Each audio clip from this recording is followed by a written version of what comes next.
Now we have number 2. The roots are positive and negative 2 and positive and negative 7. So let's find for the equation of the given root or roots. So let's convert this into its factored form. X plus 2 times x minus 2.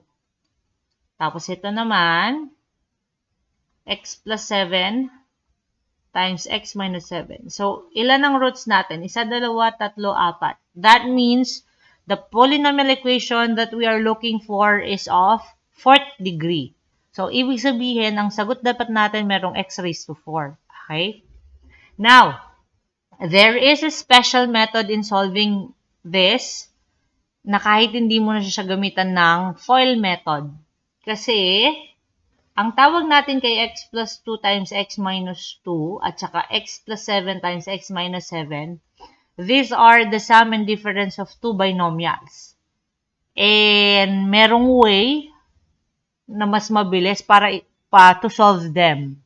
Yun yung napag-aralan nyo sa special products kasi tinatawag silang special products of the sum and the difference of two binomials. So, unahin natin yung x plus 2 times x minus 2. Since this is just a sum and a difference of two binomials, wag mo nang isolve yung inner at saka outer. So, dito ka lang. X times x, x squared. And then positive times negative is negative. 2 times 2 is 4. Minus 4. So, yan na yung sagot. That is the sum and difference of two binomials. Paano pag mas gusto mo pa rin ng FOIL method? So, pwede rin siyang i-FOIL method. You have x plus 2 times x minus 2.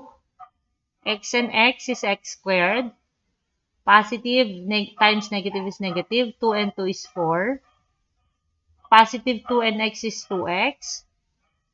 Positive x and negative 2 is negative 2x. A positive 2 and a negative 2, that means you have to subtract 2 minus 2 is 0. Okay? So, the answer is x squared minus 4. So, siya rin. Tama? Next, how about the next one? Say we have x plus 7 times x minus 7. Paano mo malalaman na sila ay sum and difference of two binomials? Kapag pareho ang first term nila at saka ang second term nila. Okay? Pareho silang may x, pareho silang may 7. Tapos, ang pinagkaiba lang nila, plus yung isa na operation, minus yung isa. So, ibig sabihin, sum and difference sila. Okay? X and x is x squared. 7 and positive and negative is negative. 7 times 7 is 49. Minus 49. So, kung gusto mo pa rin siyang i-foil, pwede ulit. X plus 7 times x minus 7. X and x squared. Positive times negative is negative. 7 times 7 is 49. 7 and x, 7x. X and negative 7 is negative 7x. A positive and a negative, so you have to subtract. 7 minus 7 is 0. So, ang natira, x squared minus 49. Okay? Either way, kung saan ka mas madadalian, yun ang sundan mo. If you have your own way, pwede rin. Next. Are we done? Not yet. So, kunin na natin yung equation natin by combining the two. Or should I say by multiplying the two. So, we have x squared minus 4 times x squared minus 49. Pagdating dito, gagamitan mo na siya ng FOIL. Yun lang ang easiest way natin.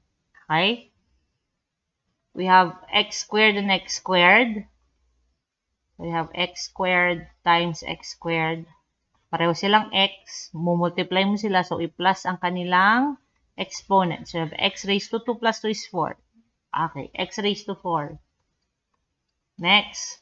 Negative times negative is positive.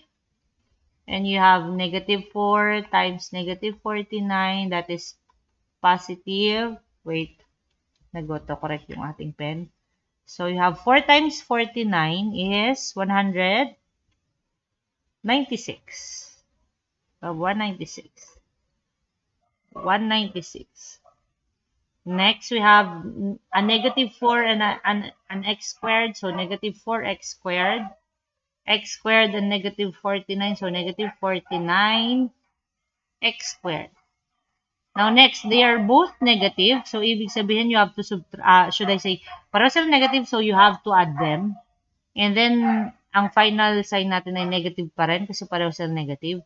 And 49 plus 4 is 53. So, you have negative 4 minus 49 is negative 53.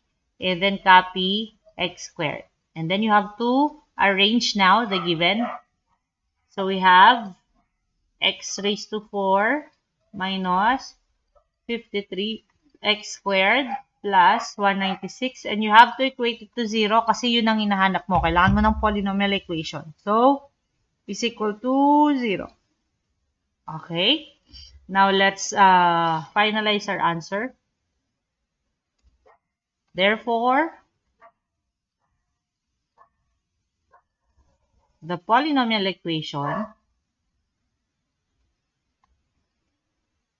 the polynomial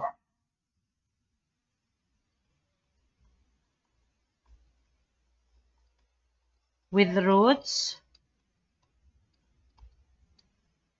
positive negative 2 and positive negative 7 is x raised to 4 minus 53x squared plus 196 is equal to 0.